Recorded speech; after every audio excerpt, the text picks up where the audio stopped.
¿Qué tal, jóvenes? Buenos días. Vamos a continuar con nuestro programa. Vamos a hablar sobre artropatías o artritis microcristalinas.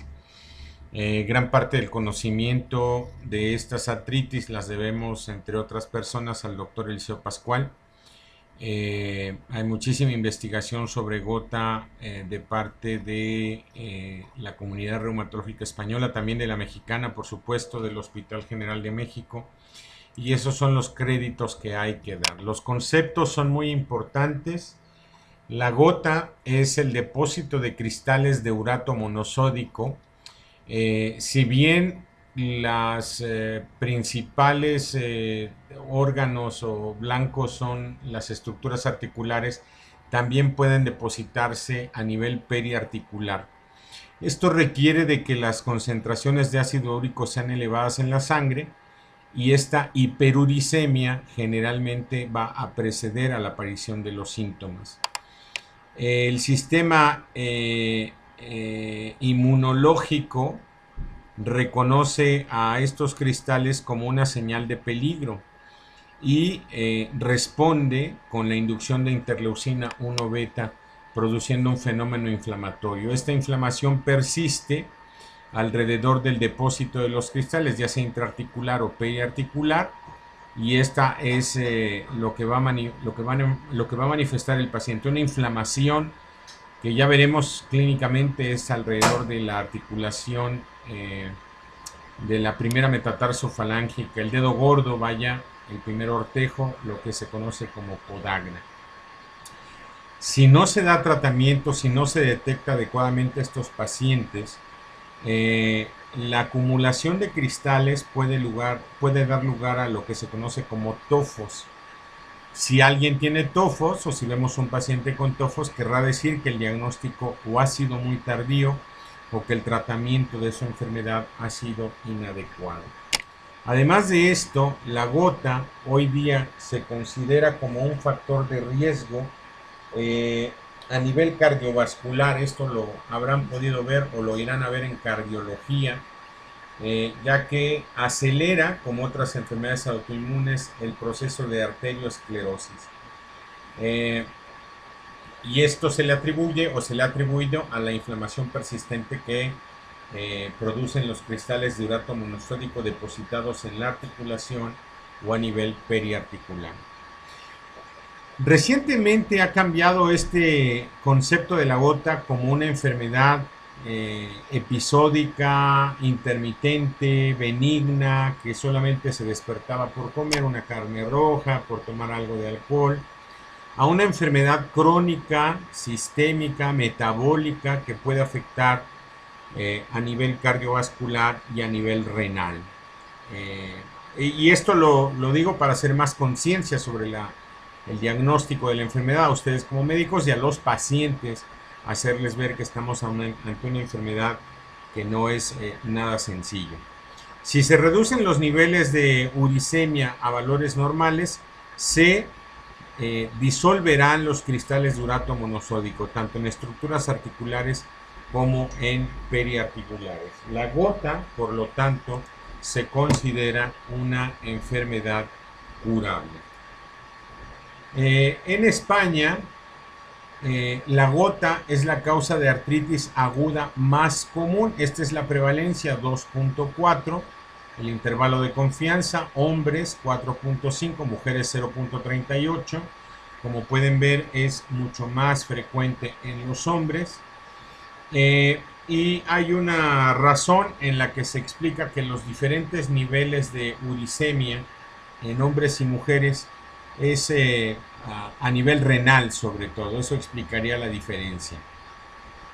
La gota, tanto en Europa, en España como en México, es una enfermedad que va en aumento, lo que se ha atribuido desde un punto de vista de hábitos, a hábitos menos saludables, al aumento en la ingesta de alcohol, sobre todo la cerveza, la obesidad, el síndrome metabólico que está asociado y que incluye a la hiperuricemia. Fíjense cómo en algunos sitios donde normalmente los hábitos eran, tal vez por decirlo de alguna forma, un poco más puros, no había tanta incidencia de gota y ha ido aumentando. Ahí está, edad, género, o sexo, ser hombre o mujer, el peso, el sobrepeso, la obesidad, cómo va aumentando la razón de momios o el riesgo, el hábito tabáquico o el consumo de alcohol. Tanto en hombres como en mujeres los niveles de ácido úrico se comportan de forma distinta a lo largo de la vida. En los niños que tienen una adecuada función renal, la excreción es fácil, por eso los niños no suelen parecer gota. Y tras la pubertad los hombres alcanzarán los niveles que mantendrán a lo largo de su vida, pudiendo desde jóvenes, 15, 20, 25, 30 años, empezar o debutar con gota.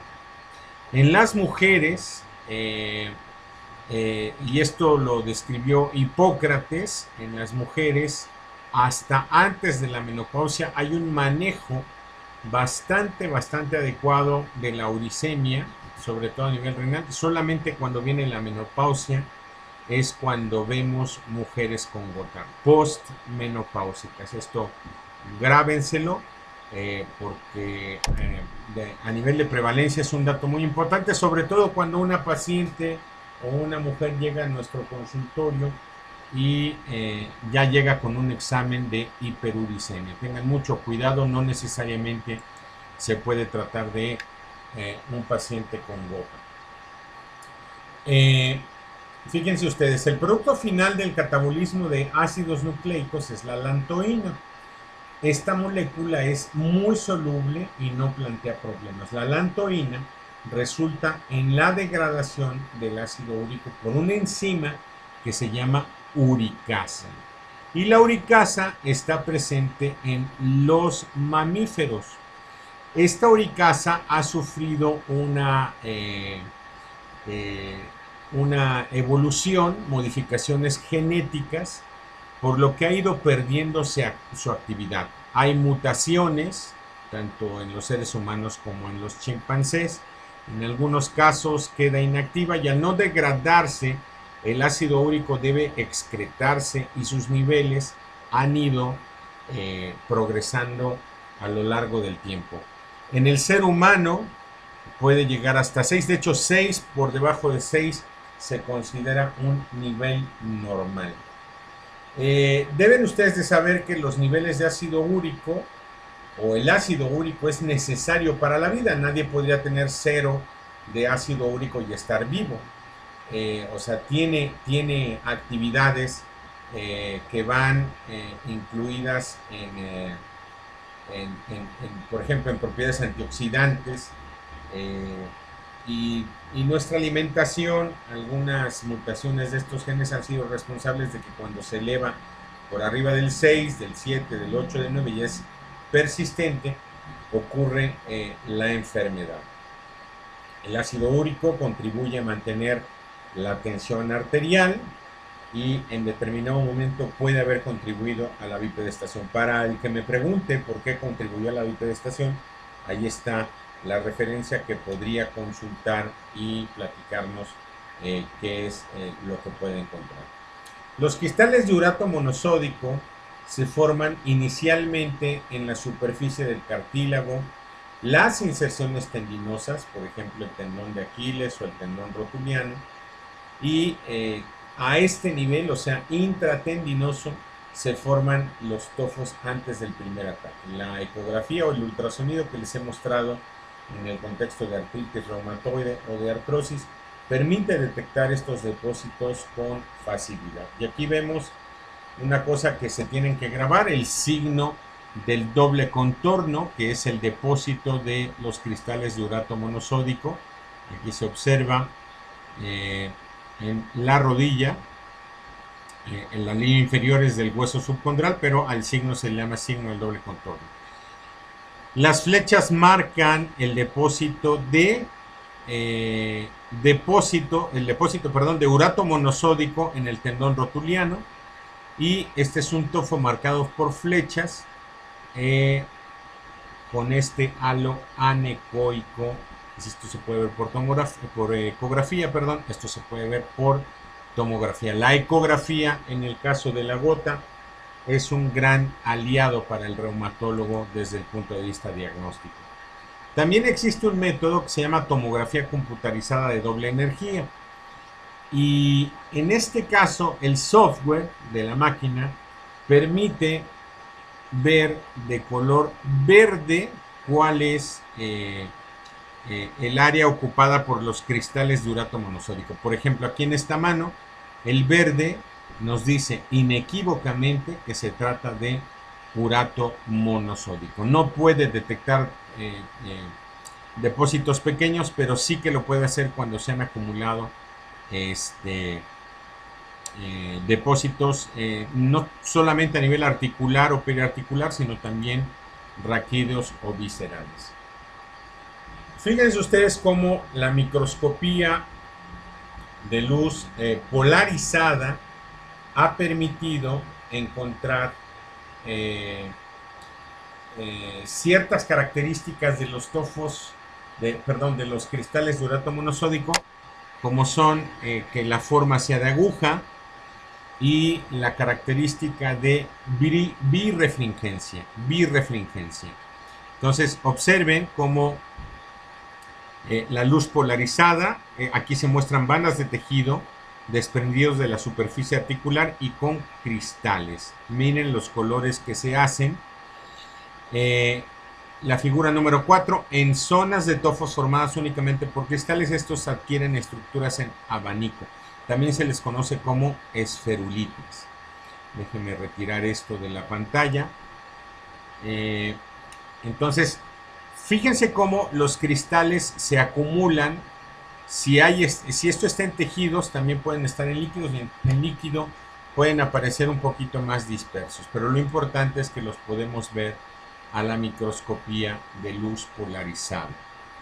La birrefringencia es negativa, pero cuando estos cristales atacan a el organismo hay un mecanismo de defensa, generalmente un infiltrado de leucocitos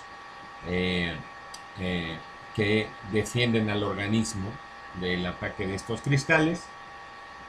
Y en ecografía esto se puede ver por vascularidad, vasos sanguíneos alrededor de los tofos. Hay un aumento de la interleucina 1B. ¿Por qué es importante esto? Porque hay fármacos que bloquean a la interleucina 1B que pueden observarse como favorables en los pacientes que tienen gota, sobre todo refractaria a los tratamientos habituales. Ahí está la hiperuricemia como un mecanismo que no necesariamente va a desembocar en gota. Se requiere que los niveles sean mayores de 6.8 miligramos para el depósito de los cristales en lugares no típicos, no normales, incluido al riñón. Entonces, cuando se disminuye el aclaramiento renal de ácido úrico, viene una hiperuricemia, pero también puede haber depósito de cristales de urato monosódico a nivel del riñón, lo que produce cálculos renales secundarios al ácido úrico, que dicho sea de paso, no son radioopacos, son radiolúcidos. Esto es lo normal. En cuanto al ácido úrico a nivel de los riñones, se filtra el 100%, se reabsorbe de un 91 a 94%, solamente 6 a 9% es excretado, y un aumento de la reabsorción tubular de ácido úrico resulta en una disminución del aclaramiento renal. Entonces, puede haber hiperuricemias que acompañan al tratamiento con medicamentos, a hipotiroidismo, a la intoxicación crónica por plomo. Y la hiperuricemia que se asocia a la insuficiencia renal se debe particularmente a un déficit de su filtración. Hay, como se los mencioné en charlas anteriores, defectos enzimáticos que son por el aumento en la actividad de la 5-fosforribosil pirofosfato sintetasa. Y cuando se pierde totalmente a la enzima, a la HPRT, la ausencia total causa la enfermedad de Lesch-Nyhan, niños que además de la gota tienen retraso mental, tendencia a la automutilación, coriatetosis y espasticidad. Enfermedad de Lesch-Nyhan por ausencia total. Por ausencia parcial, se los dije en otra charla, la enfermedad de Kelly-Sigmiller. Y la glucogenosis tipo 1, que es la enfermedad de von Gierke. Estos chicos padecen hiperuricemia por aumento de síntesis y disminución de su excreción renal. Entonces hay enfermedades poco frecuentes, sí, pero que tenemos que tomar en cuenta, forman parte del metabolismo de ácido úrico y finalmente el resultado es crisis de artritis gotosa y formación de tofos. En las manifestaciones clínicas asociadas a la gota, todas ellas se deben a la presencia de cristales y a la capacidad de inflamación, y la artritis constituye la manifestación clínica habitual. Cuando es aguda, en el 50% de los casos, esta se localiza en el dedo gordo del pie. Este es el origen de la clásica podagra, o también en el tarso, o en el tobillo, en la bursa preaquilia o en la prerotulana. La rodilla, la rodilla es gonagra, la muñeca es quiragra, o en alguna articulación metacarpofalángica o interfalángica en la bolsa de la mano, o en la bolsa olecraneal. Puede ser, o típicamente es monoarticular, aunque puede ser oligoarticular. El primer ataque suele ser nocturno, el alcance máximo es en unas cuantas horas, es muy intenso. Es aquí cuando el paciente dice, o es la frase famosa, no tolerar el roce de una sábana o de la ropa. Aumenta de volumen, aumenta de coloración. Ojo con los pacientes con diabetes o con los pacientes que podrían tener una infección. La artritis séptica es uno de los diagnósticos diferenciales. Y cuando no se hace nada, los ataques de gota, ceden, suelen ser autolimitados. Pero ojo, esto es algo sumamente cruel. Si se puede intervenir, se tiene que intervenir, es obligación del médico. La evolución a una resolución espontánea es que nuestro sistema inmune tiende a resolver el cuadro. La piel puede descamarse después de una resolución tardía, sobre todo en quien presentó un eritema y un aumento de volumen intenso. Esta es la evolución. La podagra, la inflamación de la primera articulación metatarsofarángica, observen ustedes, también puede ser en el tobillo, puede ser a nivel peritendinoso, y esto es lo que se observa por ecografía. Esto es lo que vemos por ecografía, un aumento de volumen, aumento de la proliferación sinovial, puede empezar a verse la formación de erosiones, y cuando ponemos la caja del Doppler, fíjense ustedes cómo hay un aumento de la vascularidad, lo que refleja un proceso inflamatorio agudo muy severo. Hay otras articulaciones, recuerden que el 50% va a ser podagra, pero hay otras articulaciones como el tarso, el tobillo, la rodilla, el codo, la bursa, la muñeca, la segunda y tercera metacarpofalángicas, que también podrían ser víctimas del ataque de gota. También puede haber gota poliarticular en menos pacientes o en un menor porcentaje de pacientes. Y en ocasiones muy raras la gota se detecta cuando aparecen los tofos sin que los pacientes hayan tenido ataques de gotas. Esto es una situación extraordinariamente rara. Aquí están los cristales de ácido úrico. Ya les mandaré unos videos en donde pueden ver cristales de ácido úrico después de la charla. Y los tofos, sobre todo estas formaciones que pareciera ser que es como ver a pececillos nadando debajo del agua, se puede mover esto, se puede ver esto, y a veces se abre a la piel y sale un material parecido a pasta de dientes. Estos cristales pareciera ser que no son reversibles, pero sí que lo son. Cuando un paciente es apegado a su tratamiento, puede revertir el avance de la enfermedad. En estadios avanzados hay erosiones óseas que tienen una característica, son articulares, paraarticulares. Hay un signo por ahí que se llama signo de la sacabocado, sobre todo en las radiografías. Y pues desgraciadamente en nuestro país vemos casos muy avanzados de gota. Miren, esta es una lesión en sacabocado. Los osteoclastos aumentan su actividad y hay asociaciones clínicas con el síndrome metabólico, con la enfermedad cardiovascular, con el deterioro de la función renal, sobre todo con cálculos renales, y hay un aumento en la mortalidad, al igual que ocurre en los pacientes con artritis reumatoide. ¿Cuál es el diagnóstico de la gota o cómo se llega al diagnóstico de la gota? Pues si esta es causada por cristales, la identificación de estos cristales en el líquido sinovial es lo que proporciona un diagnóstico etiológico inequívoco de la enfermedad. Si no puedo tener acceso a una articulación donde haya líquido, puedo tener tal vez acceso a un tejido como un tofo donde puedo hacer una impronta y buscar a los cristales. Aquí está una microscopía de campo claro. Aquí hay un leucocito fagocitando a un cristal. En este mismo contexto, en este campo, se muestra el cristal con intenso brillo por birrefringencia, pero cuando se hace con microscopía polarizada, la birrefringencia ahora ya no positiva, ahora es negativa. Este es un cristal de urato monosódico.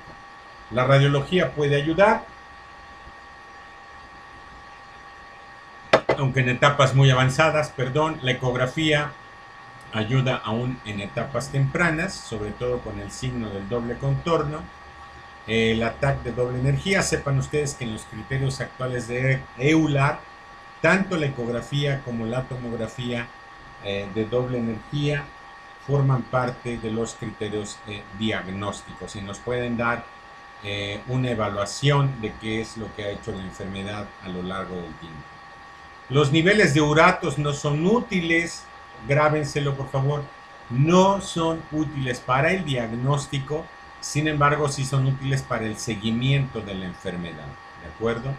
En el diagnóstico diferencial, eso lo veremos en la siguiente charla, entran otras artropatías por cristales, están las artritis sépticas, las espondiloartropatías, la artritis psoriásica, la condrocalcinosis con su pseudogota. Vámonos al tratamiento. En el tratamiento hay varios tips que les tengo que dar y estos tips involucran qué nivel de ácido úrico. Primero, identificar etiológicamente el problema. O sea, yo tengo que llegar al diagnóstico por la visualización de cristales de ácido úrico en el líquido. ¿Por qué les digo esto? Porque en ocasiones en servicios de urgencia se puncionan pacientes con ataques agudos y se tira el líquido, no se manda a analizar. Siempre que ustedes tengan la oportunidad de analizar un líquido sinovial, mándenlo para citológico, para citoquímico, para GRAM, para cultivo y para búsqueda de cristales. Eso es lo que se le debe de pedir a un líquido sinovial. Siempre, aunque les digan que no, siempre háganlo, por favor.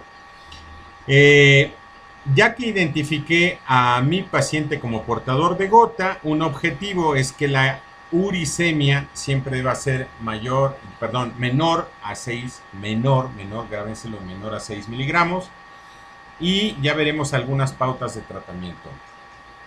Desgraciadamente hay muchos vicios de diagnóstico y de tratamiento. A veces el diagnóstico se basa solamente en los niveles de uricemia. Eso no es posible, no lo podemos aceptar aunque sea una costumbre. Y la otra cosa es que muchos médicos inician solamente con esto el tratamiento con alopurinol cuando no está justificado hacerlo así. El objetivo es eliminar los cristales. El objetivo primario, claro está. El objetivo secundario es evitar los ataques de gota o la frecuencia de los ataques de gota, disminuir el riesgo de aterosclerosis, evitar la aparición o progresión del daño articular e informar a los pacientes qué es lo que pueden hacer para mejorar su apego al tratamiento.